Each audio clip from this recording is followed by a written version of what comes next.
Oh, baby. We got some relatively breaking news. This is Call It What You Want. This is the Golasso America YouTube channel. It's all average to good, which is why we brought Tommy Bogert on. Tommy Scoops is with us. He's got the average to good scoop for Matt Turner. It's apparently, reportedly, coming back to MLS. Tommy Scoops, tell us a little bit more. Great to see you as always.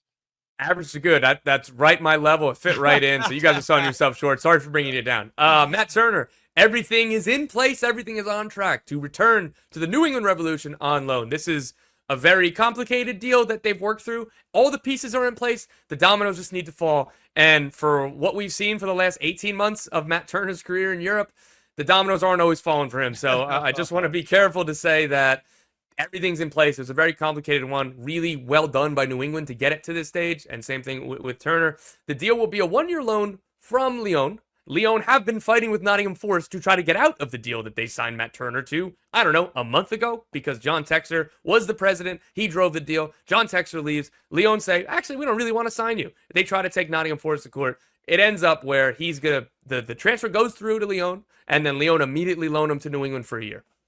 So, Tom Lebowski, break this down to me. How do the Revs make this happen? And to me, it doesn't feel like it's a need, because Ivacic has been pretty good, probably his best year in Major League Soccer. And it's not necessarily the goalkeeper that's the problem. It's the attacking talent that the Revs have and how they've been managed. So where do you see this working out for Matt Turner? So they got it done by, again, being creative. This deal is going to be TAM eligible. They're going to figure out when it's ready to go and things are in place. Do we make him a DP for the next couple months for cap purposes? Whatever it is, he'll be TAM next year, so that helps with roster flexibility. That was something Lyon are going to be covering whatever portion of his contract, and that's how that's going to happen. As far as Ivacic goes, Joe, you're totally right. Like, he hasn't been the problem this year. He's been good. He's been fine. But Matt Turner in 2021, 22, those were literally from 2020 to 2022 when he left for Arsenal, literally pretty much the best advanced statistics for goalkeepers in MLS history for as long as they went back. I think it was like 2016. So the absolute gold standard of goalkeeping performances in MLS is Tony Meola's MVP season, and it's Matt Turner's run with New England, and then it's Georgi Petrovic's run with New England. Anything that Andre Blake has done is in that conversation. Roman Berkey had one really good year when he won Goalkeeper of the Year. But those first three guys, it's the absolute gold standard. So yes, while it's not a need, Matt Turner wins you points if he's playing like he did from 20 to 22. And that's going to be great news for the U.S. national team if he does. Okay, so Tommy Scoops, do you think that Matt Turner's looked at the table for Major League Soccer? Because New England aren't very high up the list, currently at 11th, 25 points out of 24 games. Kind of a lost season. Maybe they can scrape into the playoffs. They got some work to do. They're 10 points behind the Chicago Fire. That's a big maybe. That's a huge maybe. Jimmy, a huge maybe. Don't forget, I have to call their games every weekend, so I see them play every weekend. They could score first, and then they still lose the game. Yeah. Okay. The Montreal one was the tough one. That's one I was like, it might be over Montreal? Here. Yeah, I thought Caleb Porter actually was going to get fired after that game, but it's like I was asking. You can lose anybody but to Montreal. You lose to anyone else but Montreal, and they lost to Montreal. That was tough. So like you said, this probably won't impact the season here. But again, on the personal note, like, this is great for Matt Turner, and again for New England, whether or not it saves their season. And again, I don't think that they're expecting it will, but I think that they think it's going to make them better, and it will make them better. So as long as he's in place now, it's not like this deal is going to be available in January because Matt Turner needed the solution right now. They weren't the only MLS team pursuing this deal. I've got to say, I was told by sources that like 5 or 6 other teams were interested, and if they could have gotten the terms to this, they probably would have done it. But New England were in there first, and New England was home for Matt Turner. He's very excited. Like, I think it all makes sense. But again, this isn't just a New England thing. There were other teams that wanted him. I think that the biggest thing here, though, for Matt Turner is he knows the keepers he's competing with are in Major League Soccer. Zach Steffen and Matt Freese. Mm-hmm. And so I think in the past, if you aren't playing in Europe, you're probably going to be pushed aside, no matter how good you are. And Nick Raimondo is probably a perfect example of that, although he had Tim Howard in front of him. But we're talking about, a keeper who sees the plan to getting back in the national team is right there in front of him, coming home, which is very rare to come home to New England and play every week. So I think that's a really big part of the push is I can not only come home to play, but I can come home to play to get back on the national team, which is an awesome advantage. I think it's critical to this decision. I totally agree. Again, like he needed minutes, he needed consistent game time. And what I feel for him as the player, it's been 18 months of he's just kind of been like maybe screwed over. Might sound a little strong, but like, listen, maybe he didn't earn it to keep the starting job at Nottingham, but they signed several goalkeepers. And then that summer, he was like, okay, if I'm not in the plans, I'm going to leave. And because you benched me and because you signed 3 other goalkeepers, your negotiation stance shouldn't be strong. They had 2 clubs, one in the Bundesliga and one in La Liga, that had loan offers where he was going to be the starter. And Nottingham said, nope, we're only going to do permanent deals. We're not entertaining loans. And we want our money back that we paid for Arsenal last year. Well, his value went down. So they told him that. He's stuck at Nottingham. They work hard to try to get him out. 3 days before the summer window closed, they go, maybe we'll sanction a loan. So at that point, he was 3rd string at Nottingham. And Crystal Palace says, hey, can you come to be our backup? Okay, fine. Again, if that happened 2 months ago, if they didn't change their mind, he would have been starting. And then this summer, Lyon come in very early. And they say, we're going to sell our goalkeeper, and you're going to be our starter. They lay out the project. He gets all excited. They sign him. The president leaves. And then all of a sudden, they're taking Nottingham to court trying to get out of the transfer.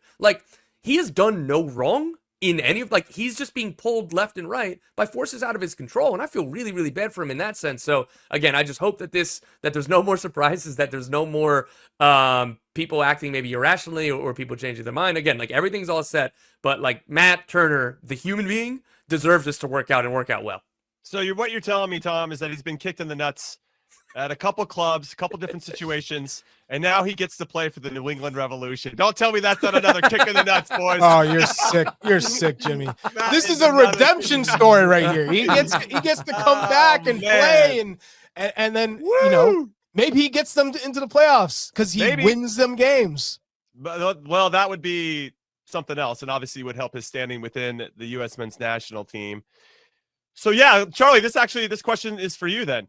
As someone that covers the club and played for the club and has a nice relationship with the club, how do you think he's going to fit in with this current group, knowing that he's taking out someone that is doing relatively well between the sticks? How does that impact the culture, do you think? And do you think he really could drive a kind of boost in morale and a boost in confidence for the team overall?